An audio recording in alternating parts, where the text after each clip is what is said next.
We're joined with Ashley Bauer from Endovac Animal Health here at NCBA. And Ashley, first thing I want to back up because you're a rodeo gal, and I love my rodeo gals. But how did you make that transition from being involved in professional rodeo to then going into the animal health industry? Great question, Janie. So I was a rodeo queen in 2018. I was kind of handpicked by an announcer who said, "Hey, girl, you've got a talent in PR and sponsorship, and I want you to come and work for me in rodeo."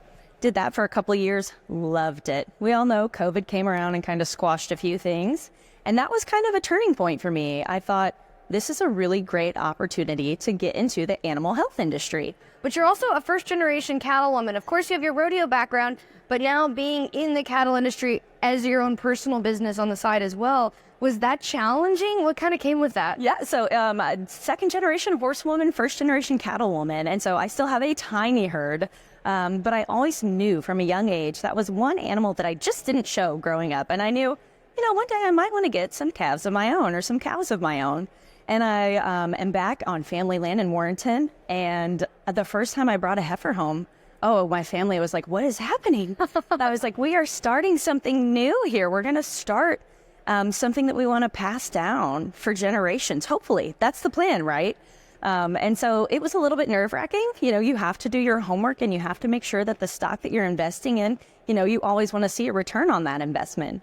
And so I was very fortunate to get my tiny herd started, and we love it. Very, very blessed to do it. How much has having your own small herd kind of helped you with your job with Endovac? Have you learned anything that connects there? Yes, absolutely. So a little bit about Endovac specifically is we manufacture gram-negative bacterial vaccines. And so obviously all of my cows get it, right? Of course. And so, it not only forced me to make sure that in marketing specifically, whatever I'm setting out to market is going to meet our end customer, is going to meet the cattlemen and the cattlewomen that are going to use our product. So I think that being a first generation cattlewoman really taught me to, what is the information that I need to see?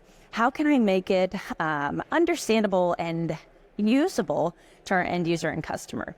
There's something kind of beneficial about being that first generation, that you learn everything new. There's nothing that this is the way we've always done it, because it's new to you, and that can open up new doors that maybe wouldn't otherwise. Absolutely. And I think that NCBA is a great example of that. I mean, just walking through the trade show and getting to speak with people from the industry, everyone is so interconnected, right? I mean, you and I walked up to each other and we're like, "Oh my gosh, you look familiar," right? And Definitely. It's such a great industry. I mean, animal health and the rodeo industry specifically, it's just a big family. It truly is. You felt that. And the cattle industry is the same way. As you continue to go to these events, even as a first generation cattlewoman, you see the same people over and over again, and you learn from them and you appreciate them, and they also become family over time. It's a really exciting time to be in the cattle business, whether it's through your job, whether you own your own cattle. It's just a great time right now. Things are looking good. It is. I'm excited to see where this year takes us. Well, we appreciate your time. I know you're very, very busy. Thank you so much. Thank you, Janie. I appreciate it. Ashley Bauer with Endovac Animal Health joining us today.